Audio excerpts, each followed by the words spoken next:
Glad to greet you, dear participants of the International Conference. Let me introduce you to another point of view regarding the new architecture of the world monetary system. To clarify the basic principles on which the new architecture is to be built, we will try to give a general characteristic of modern global financial system. The most important feature of the system is the existence of basic currencies, promoting the functions of international means of payment and of the accumulation of international reserves. Paper money, unlike gold, does not have intrinsic value. In fact, it represents a debt liability of the emitting state. Consequently, to issue paper money means a convenient opportunity to live in debt. This property of paper money was quickly understood by the world's major powers, notably the United States and Great Britain, and, as a result, these countries began to actively promote their currency as a substitute for gold. However, the economic and political situation turned in a way that the United States dollar got a significant advantage over competing currencies. As a result, it took the leading position in the world monetary system. This mechanism actually allowed the United States to borrow money at a rate of about 10% of the GDP of those countries that chose dollar as means of payment. If countries had an unbalanced foreign trade turnover, the amount would be times higher. Advantages of living in debt are greatly enhanced, in case when the debt may stay unpaid. In the United States, that was accomplished in two ways. By smooth dollar devaluation, that decreased its purchasing power over time, and by restriction imposed on certain types of transactions and types of assets that can be sold for dollars. For a long time, devaluation was a very effective tool used by the United States. It led to a rise in world prices and thereby increased the demand for dollars.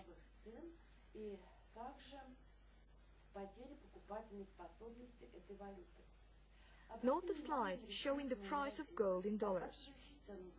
As can be seen from the slide, since 1900, the dollar has been slightly devalued to gold. In 1918, just about 1.900 times. After the Great Depression of 1933, the dollar has been devalued even more, about 1.75 times. Then there was a long period of stability of the price for gold. This period was accompanied by a hidden dollar devaluation, since the US dollar issue still continued.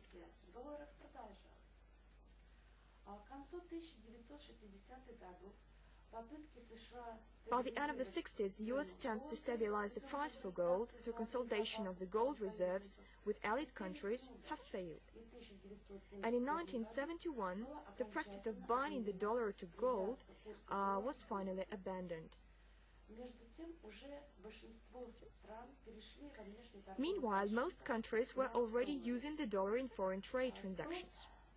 The demand for dollar has ceased to grow, and the United States had to find a new source of demand for its currency. So international reserves of various countries provided the necessary solution. The US policy aimed at encouraging countries to use the dollar not only for settlements, but also as a form of storing international reserves.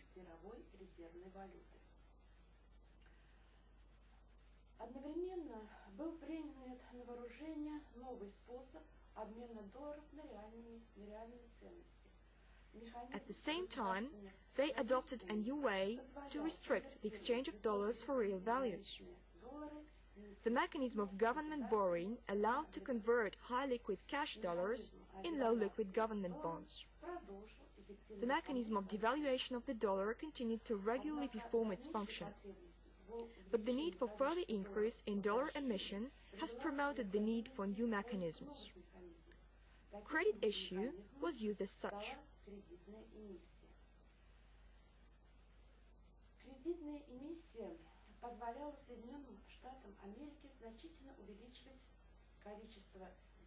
Credit issue in dollars has allowed the US to rapidly increase the money supply. This is confirmed by the data presented on the slide. The slide shows steady growth of M2 exponentially. The growth did not stop even during financial crisis. The mechanism of credit issue in dollars has two features that should be covered. First of all, any mechanism of credit issue is based on the creation of money by private banks through monetary multiplier. In times of financial or economic crisis, the money multiplier starts to decrease, resulting in M2 reduction. However, in the United States, M2 reduction did not occur. The multiplier decrease was compensated by an increase in the monetary base by more than 2 times. This feature directly confirms the goal of the United States monetary policy, constant devaluation. Secondly, the United States credit issue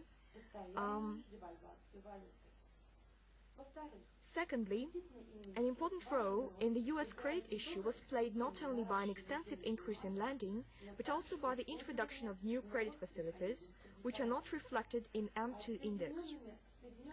This process is particularly noticeable since 2000.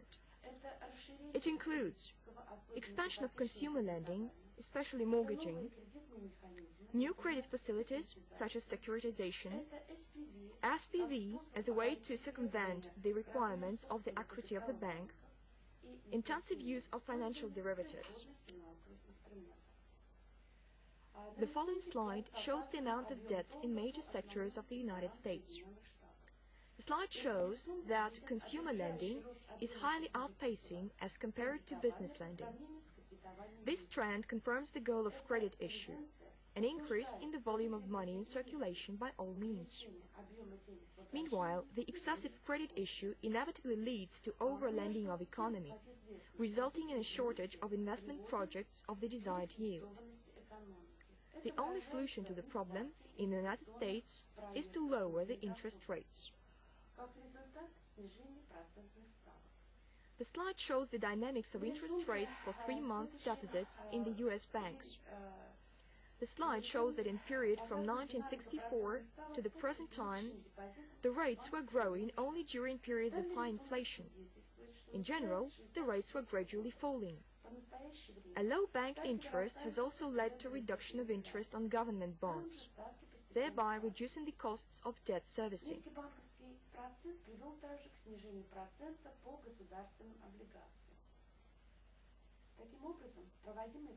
Thus, the U.S. monetary policy for all considered directions provided this country with a very substantial income from leadership in the world monetary system. This income has also increased due to operations in the global credit market. We refer to the mechanism of lending countries with weak economy for bail of proper assets with further receipt of those assets into ownership. The IMF was established to implement this mechanism. IMF lends money to weak economies. Thus, one of the conditions for obtaining loans is the requirement for the privatization of a part of state property, facilitation on the domestic market, simplification of land sales, etc. The purpose of lending is to control the important sites in those countries that could not be purchased directly.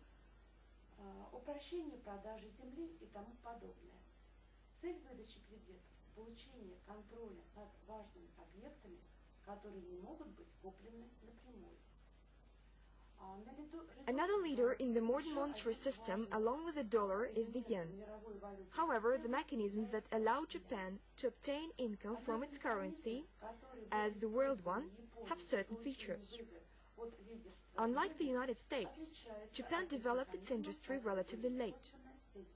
By this time, there were fewer opportunities for the introduction of the yen as the world's settlement currency, since all these possibilities were exploited by the dollar. But credit facilities were only developing. Japan has used a fairly simple strategy. It decreased the interest rate of the yen. This measure made the yen a preferable currency for borrowing. In order to achieve the result, it was necessary to make the interest rate of the yen only slightly lower as compared to the dollar and other alternative currencies. As a result, it became profitable to borrow the yen and invest such borrowing in dollar assets at a high interest rate. Взять взаймы деньги в иене и вложить их по более высоким процентным ставкам в доллары. А так Япония и поступила. Japan used this strategy in the 90s. According to the official data from 1990 to 1995, the Bank of Japan reduced the interest rate from 6% to 0.5%. making the yen thus a preferable funding currency.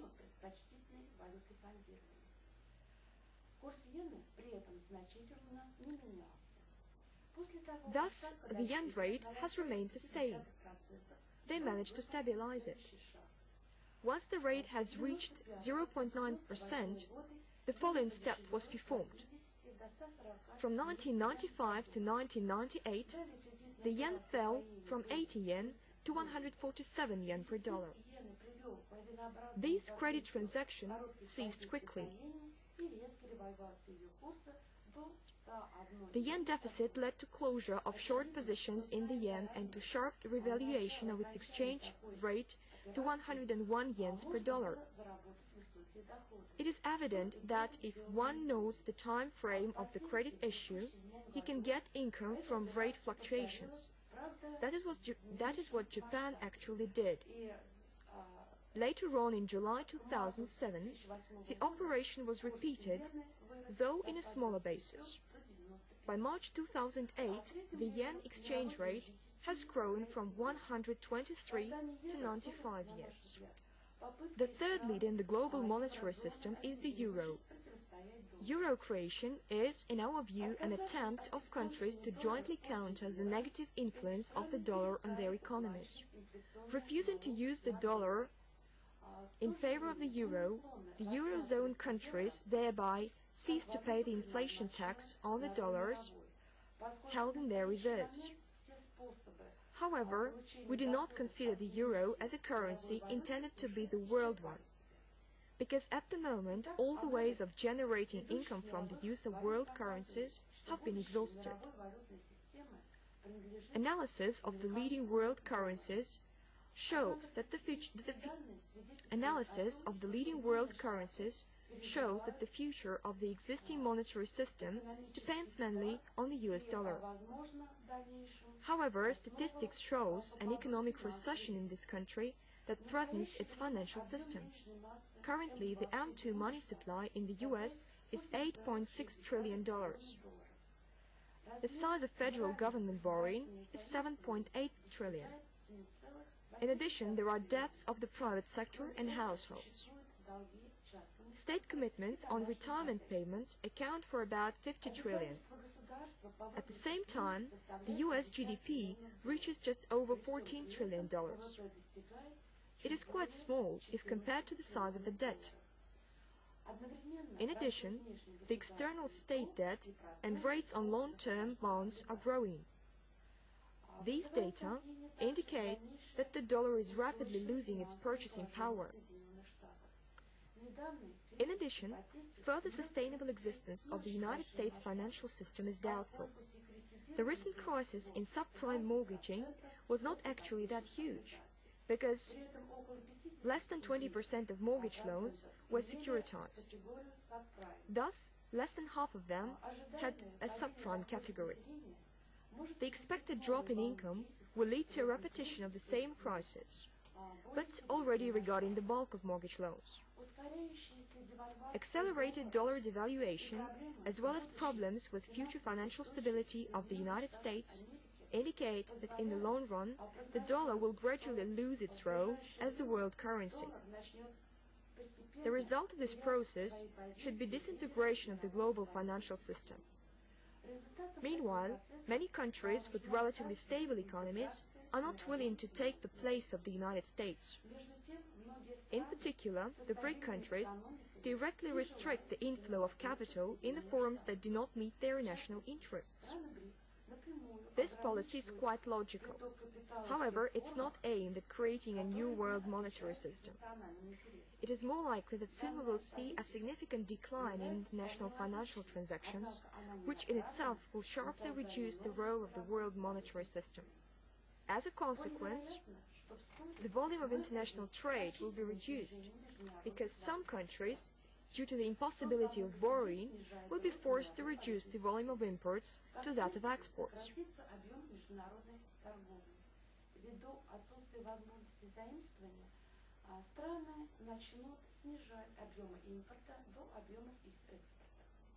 In general, examination of trends indicates that we are moving towards multi-currency financial system.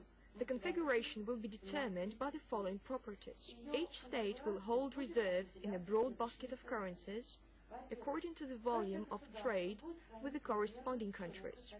Currencies of countries with strong economy can acquire the status of regional currencies, but in any case these currencies will be used as means of payment rather than accumulation. The total amount of foreign exchange transactions will be reduced. The formation of zones of trade will be driven by geopolitical rather than economic and financial considerations. If there will be no leading country in the newly formed zone, the introduction of supranational currency, similar to the euro, is probable. The relationship of countries in exchanging their currencies and in trade will be based on mutual agreements, which will also include the regulation of the exchange rate. In conclusion, I would like to emphasize that we are on the threshold of reorganizing the world monetary system. The essence of this reorganization will be determined by the centrifugal forces, which are replacing the centripetal forces. Report completed. Thank you for attention.